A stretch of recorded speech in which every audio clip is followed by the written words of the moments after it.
أعوذ بالله من الشيطان الرجيم. بسم الله الرحمن الرحيم. الحمد لله رب العالمين الرحمن الرحيم مالك يوم الدين إياك نعبد وإياك نستعين اهدنا الصراط المستقيم صراط الذين أنعمت عليهم غير المغضوب عليهم ولا الضالين.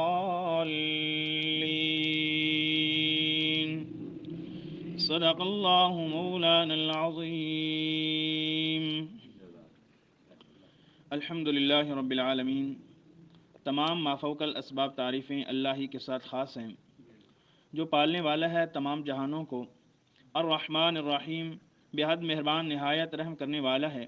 مالک یوم الدین، مالک ہے قیامت کے دن کا.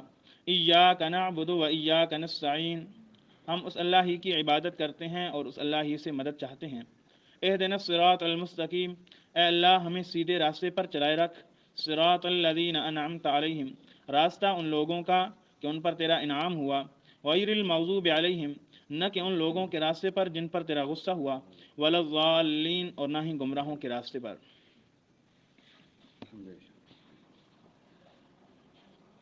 سامعین، جیسا کہ آپ کے علم میں کل کے درس کے متعلق جو ربط ہے وہ آپ کے علم میں ڈالنا چاہتا ہوں کہ اللہ پاک نے یہودیوں اور عیسائیوں کی تردید اس طریقے سے کی کہ تمہارا دعویٰ جنتی ہونے کا مگر تمہارے اعمال، افعال، اقوال، عقائد و نظریات اس کے بالکل برعکس اور مخالف ہیں. اس لیے کہ جو انسان شرک اور کفر والا گناہ کرتا ہے تو وہ انسان سوچے تو صحیح کس طرح وہ اپنے آپ کو مومن، مسلم اور جنتی ہونے کا حقدار اور امیدوار سمجھ دے. اس لیے آگے اللہ رب العزت نے فرمایا کہ والذین آمنوا وعملوا الصالحات اولئک اصحاب الجنہ ہم فیہا خالدون، کہ تم اگر جنتی بننا چاہتے ہی ہو تو پھر اپنے غلط عقائد و نظریات سے توبہ طائب ہو اور لوگوں کے سامنے حق بات، حق مسئلہ اور حق والا عقیدہ نظریہ بیان کرو جو محمد پاک صلی اللہ علیہ وسلم بیان کرتے ہیں. وہ کیا کہ والذین آمنوا، پکے مومن بن جاؤ اور اچھے اعمال کرنے والے بن جاؤ. ایمان والوں کی بھی قید لگا دی اور اچھے اعمال کی بھی قید لگا دی، اس لیے کہ ان کے اندر عقائد کی بھی کمزوری تھی اور اعمال صالح کی بھی کمزوری تھی. عقائد کی کمزوری جیسا کہ میں نے آپ کے سامنے بیان کیا کہ یہودی اور عیسائی حضرت عیسیٰ علیہ السلام کو اللہ کا بیٹا مانتے تھے اور یہودی حضرت عزیر کو اللہ کا بیٹا مانتے تھے. تو جو اللہ کے ساتھ کسی بھی ہستی کو شریک کرے، چاہے وہ چھوٹی ہو چاہے وہ بڑی ہو، چاہے مردہ ہو چاہے زندہ ہو، چاہے چھوٹا ہو چاہے بڑا ہو، چاہے نیک ہو چاہے بد ہو، جس کو بھی اللہ کی ذات میں شریک کیا جائے گا تو یہ ایسا گناہ ہے کہ یہ عمل اور یہ گناہ کرنے والا انسان کبھی جنت میں نہیں جا سکتا. اللہ کے قرآن کا فیصلہ ہے اولئک اصحاب النار ہم فیہا خالدون، کہ یہی لوگ جہنمی ہیں اور جہنمی بھی ایسے کہ ہم فیہا خالدون، وہ ہمیشہ ہمیشہ جہنم کے اندر رہیں گے. تو اللہ پاک نے یہودیوں اور عیسائیوں کی تردید بھی کی، اور اگر کوئی سمجھنے والا سمجھے تو یہ بات بھی واضح ہو گئی کہ اے یہودیوں، وہ ایسے نڈر تھے لوگوں کو اپنے ورغلے میں لا کر، لوگوں کو اپنے جھوٹے پروپیگنڈے میں لا کر وہ اتنے مطمئن تھے حتیٰ کہ وہ پیارے پیغمبر کو بھی اس بات کی دعوت دیا کرتے تھے اور کہتے تھے کونو ہودن او نصارا تہتدو. اللہ کے پیارے پیغمبر کو بھی کیا کہتے تھے کہ تم یہودی ہو جاؤ، تم عیسائی ہو جاؤ، تہتدو، راہ پا جاؤ گے، کامیاب. اللہ پاک نے فرمایا وَلَن تَرْضَىٰ عَنْكَ الْيَهُودُ وَلَا النَّصَارَىٰ حَتَّىٰ تَتَّبِعَ مِلَّتَهُمْ. اے میرا محبوب پیغمبر، یہ یہودی عیسائی ایک ایسی قوم اور ایسا مذہب ہے، یہ ایسے لوگ ہیں لن ترضا، ہرگز نہیں تجھ سے راضی ہوں گے، عنک الیہود ولا النصارى، نہ یہودی اور نہ عیسائی. کب تک؟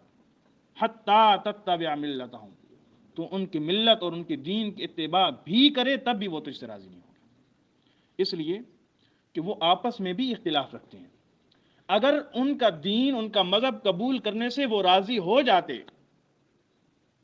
تو یہ بات ٹھیک تھی، مان لیتے. لیکن ان کے آپس کے اندر ان کے اپنے لوگ ہی ان سے متنفر ہیں، ان کے اندر بھی گروہ بنے ہوئے ہیں، تو کیسا ممکن ہے کہ آپ ان کے راستے پر چلیں، آپ ان کے مذہب کی اتباع کریں اور آپ سے وہ راضی ہو جائیں، آپ سے خوش ہو جائیں، آپ کے معتقد بن جائیں؟ یہ کبھی نہیں ہو سکتا. آپ اپنا حق والا مسئلہ پہنچائیں، ان کی باتوں کے اندر نہ آئیں. اور آگے اللہ رب العزت نے فرمایا اے میرا محبوب پیغمبر قل ان ھدی اللہ ھو الھدی، جس کو اللہ ہدایت دے، اور یہ ایسی ہدایت ہے کہ اس سے بڑھ کر کوئی صحیح سیدھا راستہ نہیں ہے. اور آگے فرمایا اگر آپ کے پاس یہ بات آنے کے باوجود کہ آپ صحیح راستے پر ہیں اور آپ ان کے مذہب کی پیروی کرنے لگ جائیں تو ما لک من اللہ من ولی ولا نصیر، پھر اللہ کے عذاب سے تمہیں کوئی بچانے والا کوئی نہیں ہوگا. تو یہ خطاب کس کو ہے؟ اللہ کے پیارے پیغمبر کو. لیکن بتایا ہمیں گیا. آج ہم مال و دولت کی وجہ سے، رشتہ داری تعلق کی بنا پر یہ پورے کی پورے دین کی بات ہو رہی ہے. جیسا کہ ہمارے اپنے معاشرے کے اندر اگر انسان نظر دوڑائے تو انسان کو یہ بات سمجھ آتی ہے کہ ہم یہودیوں اور عیسائیوں کے کون کون سے طریقے پر چل رہے ہیں. وگرنہ پیارے پیغمبر کے متعلق تو انسان کا وہم و گمان بھی نہیں ہو سکتا کہ وہ یہودیوں کے نقش قدم پر چلیں گے یا ان کی ملت اور ان کے مذہب اور ان کی دین کی اتباع و پیروی کریں گے. یہ کبھی نہیں ہو سکتا. لیکن یہ بات ہمیں بتلائی گئی، ہمیں بتایا گیا، ہمیں یہ بات سکھلائی گئی کہ اے لوگو، اے امت محمدیہ کے لوگو، تم بھی اگر اتباع یہود اور عیسائی کی ملت کی کرو گے تو ما لک من اللہ من ولی ولا نصیر، پھر اللہ سے تمہیں کوئی بچانے والا، تمہارا کوئی مددگار نہیں ہوگا، اللہ کے عذاب سے نہیں بچ سکو گے. اس لیے کہ یہودیوں کے مذہب کی اتباع کرنے میں نجات نہیں ہے. نجات اس میں ہے کہ والذین آمنوا وعملوا الصالحات اولئک اصحاب الجنہ ہم فیہا خالدون. ایمان لاؤ، اچھے اعمال کرو جن کا حکم اللہ پاک نے دیا. اور جب تم یہ اعمال کرو گے تو اللہ کا فضل اور اللہ کی رحمت تم پر آئے گی. اس لیے کہ ایمان کا اور اچھے اعمال کا حکم کس نے دیا ہے؟ اللہ پاک نے دیا ہے. جب اللہ پاک نے دیا ہے تو پھر جب اللہ کے حکم کی فرما برداری کریں گے تو اللہ کیا ہو جائیں گے؟ ہم سے راضی ہو جائیں گے. تو پھر اللہ کا فضل آ جائے گا. اللہ کے فضل سے انسان جنت میں چلا جائے گا. تو میں نے کل کہا تھا نا کہ انسان جنت میں جائیں گے تو کس سے؟ اللہ کے فضل سے.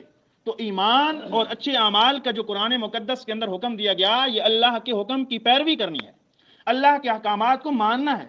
اس کا یہ مطلب نہیں کہ انسان جنت میں جائے گا تو اعمال کے ساتھ جائے گا، نہیں، بلکہ اعمال کا پھر حکم جو دیا گیا وہ اس لیے کہ اے انسان، تجھے اللہ نے دنیا میں بھیجا، تیری ذمہ داری بھی تو کوئی ہے، تیرا کوئی مقصد تو ہے. وہ مقصد کیا ہے؟ کہ تو اللہ کو پہچان، اللہ کی عبادت کر، اور اللہ کے احکامات کو ماننے کا خلاصہ یہ ہے کہ امر اللہ تعبدوا الا ایہ. اللہ نے حکم دیا کہ اے انسان تو صرف اللہ ہی کی عبادت کر، اللہ کے علاوہ کسی اور کی عبادت ہو نہ کر. جب انسان اللہ کے حکموں کو ماننے والا بن جائے گا، اللہ کے احکامات پر چلنے والا بن جائے گا، تو انسان کے اوپر اللہ کا فضل آئے گا اور اللہ کی رحمت آئے گی. تو بات یہ عرض کر رہا تھا کہ انسان کامیابی اور کامرانی یہودیوں اور عیسائیوں کے نقش قدم پر چلنے میں نہیں ہے، وہ ہے اللہ کے حکموں کو ماننے میں. اور اللہ کا حکم یہ ہے کہ تم صرف کس کی عبادت کرو؟ اللہ کی عبادت کرو. تو آج اپنے معاشرے کے اندر ہم نظر دوڑائیں، ہم اپنے آپ کو مسلم، مواحد، نمازی کہلوانے والے، لیکن ہمارے گھروں کے اندر کتنی باتیں، کتنے افعال ایسے ہیں کہ ہم یہودیوں اور عیسائیوں کے نقش قدم پر اپنے بیٹوں کو چلا رہے ہیں، اپنے بھائی کو چلا رہی ہیں، اپنی اولادوں کو یہودیوں عیسائیوں کے نقش قدم پر چلا رہی ہیں، لیکن اللہ نے کیا فرمایا کہ اگر تم ان کے دین کی پیروی بھی کرو تو وہ تم سے راضی ہونے والے نہیں ہیں۔ وہ تمہیں کہیں گے کہ تم ہمارے دین کی ہماری روش پر چلو، لیکن تم نہ چلو، اس لیے کہ ان کی روش پر چلنے سے کامیابی و کامرانی نہیں ہے۔ اور آج ہمارے اس مسلم دارالاسلام کے اندر اوپر سے لے کر نیچے تک سارے قوانین یہودیوں اور عیسائیوں کے نقش قدم پر، ان کے حکموں پر، ان کے قوانین وہی ہمارے قوانین، ان کی باتیں ہمارے لیے قانون، اور اسلام کے قوانین کو ایسے پس پشت ڈال دیا گیا جیسا کہ یہ دارالحرب ہے، دارالکفر ہے، کہ یہ اسلامی ملک ہی نہیں ہے۔ اور آج کے دنوں میں بھی ایسے قوانین منظور کیے جا رہے ہیں جن کا اسلام کے ساتھ کچھ تعلق ہی نہیں ہے، اور ایسے قوانین پیش کیے جاتے ہیں، اور اسلامی قوانین کو منظور کروانے کے لیے اس اسلامی ملک کے اندر اور اسلامی ریاست کے اندر، جس کو مدینہ کی ریاست کہلایا جاتا ہے، اس کے اندر ایک اسلامی قوانین کو پیش کرنے کے لیے انسان کو کتنی جدوجہد کرنی پڑتی ہے، اور کتنے لوگوں سے سفارش کروانی پڑتی ہے۔ یہ کیسا اسلامی ملک ہے؟ سمجھ نہیں آتی کہ ایک اسلام کا قانون، ایک اسلام کی بات پیش کرنے میں انسان کو اتنا زور لگانا پڑتا ہے، اور ایک غلط بات کو منظور کرانے کے لیے بالکل ٹائم نہیں لگتا، کسی کی سفارش نہیں چاہیے ہوتی، جب تک اسلام کا نام لینے والے، اسلام پر چلنے والے اس کے درمیان رکاوٹ نہ بنے۔ تو پتہ یہی چلتا ہے کہ یہ صرف نام کا اسلامی ملک ہے۔ کسی نے کہا نا کہ پاکستان میں آذان سے پتہ چلتا ہے کہ یہ اسلامی ملک ہے، لیکن اس کے کام سے پتہ چلتا ہے کہ یہ کافروں کا ملک ہے۔ آپ بازاروں میں جاؤ، جس محکمے میں جاؤ، یقین جانو وہ کافر قومیں جو اعمال کیا کرتی تھیں، آج مسلم قوم وہی اعمال کرتی ہے۔ حضرت شعیب علیہ السلام قوم کی طرف آئے، ان کو کہا کہ اے میری قوم والو، اللہ کی عبادت کرو اور ناپ تول میں کمی نہ کرو۔ اور آج مسلم قوم کو اس بات کی ضرورت ہے کہ تم ناپ تول میں کمی نہ کرو۔ یہ کام کون کیا کرتی تھی؟ قوم، کافر قوم۔ اور آج یہی قوم، مسلم، اپنے آپ کو موحد کہلوانے والے، اپنے آپ کو مسلم کہلوانے والے، وہی کام کر رہے ہیں جو کافر کرتے تھے۔ تو میرے دوستوں، بات عرض کرنے کا مقصد یہ ہے کہ یہودیوں اور عیسائیوں کی اتنی محنت تھی، اور ان کو اپنے اس غلط پروپیگنڈے پر، اپنے عقیدے پر اتنا اطمینان تھا کہ وہ بڑے بڑے لوگوں کو یہ کہا کرتے تھے، مسلمانوں کو یہ کہا کرتے تھے کہ تم ہمارے راستے پر آ جاؤ، ہمارا دین قبول کر لو، تم رہنمائی حاصل کر لو اور تم کامیاب ہو جاؤ گے۔ لیکن اللہ رب العزت نے فرمایا کہ دنیا میں کوئی بھی آنے والا شخص یہ بات کان کھول کر سن لے کہ ان کے اتباع میں کامیابی و کامرانی نہیں ہے۔ کامیابی اور کامرانی اسی بات کے اندر ہے کہ تم نظام محمدی کو اپنا لو، اور اللہ پاک کے قوانین کو اور اللہ پاک کے احکامات کو مان لو اور ان پر عمل کرنے لگ جاؤ۔ اس لیے اللہ پاک نے فرمایا الم تر الی الذین یدعون، کیا تم نے ان لوگوں کی طرف نہیں دیکھا جن کو کتاب کا کچھ حصہ دیا گیا، یعنی یہودی اور عیسائی؟ ان کو جب اللہ کی کتاب کی طرف بلایا جاتا ہے لیحکم بینہم، تاکہ ان کے درمیان ہو، فیصلہ کیا جائے، وَيَتَوَلَّى فَرِيقٌ مِّنْهُمْ وَهُمْ مُعْرِضُونَ، ایک فریق تو یہ بات سن کر ہی منہ موڑ لیتا ہے اور ایک فریق بالکل غافل ہو جاتا ہے۔ ذَلِكَ بِأَنَّهُمْ قَالُوا لَن تَمَسَّنَا النَّارُ إِلَّا أَيَّامًا مَّعْدُودَاتٍ وَغَرَّهُمْ فِي دِينِهِم مَّا كَانُوا يَفْتَرُونَ۔ یہ سورہ آل عمران 3 پارہ ہے۔ اللہ پاک نے فرمایا کہ وہ لوگ جو اپنے آپ کو کامیابی اور کامرانی کے راستے پر کہنے والے، ان کا اپنا حال یہ ہے کہ ان کو جو تورات و انجیل کا کچھ حصہ ملا ہے، اس کے اندر انہوں نے ایسی رد و بدل کر دی ہے کہ اگر ان کو یہی کہا جاتا کہ آپ اپنی ہی کتابیں لے آؤ، ان کے ذریعے فیصلہ کرتے ہیں، تو وَيَتَوَلَّى فَرِيقٌ مِّنْهُمْ، ان میں سے ایک فریق کو منہ موڑ لیتا تھا، اور ایک فریق تو بالکل غافل تھا، وہ کہتا تھا ہمیں کسی چیز کی ضرورت ہو نہیں ہے۔ ان کا اپنا حال یہ ہے، اور تمہیں وہ کیسے راہ راست پر لائیں گے؟ تمہیں کیسے کہتے ہیں کہ تم یہودی اور عیسائی بن جاؤ اور تم جنت میں چلے جاؤ گے؟ نہیں، بلکہ وہ تو اپنی کتابوں کو ماننے والے نہیں ہیں۔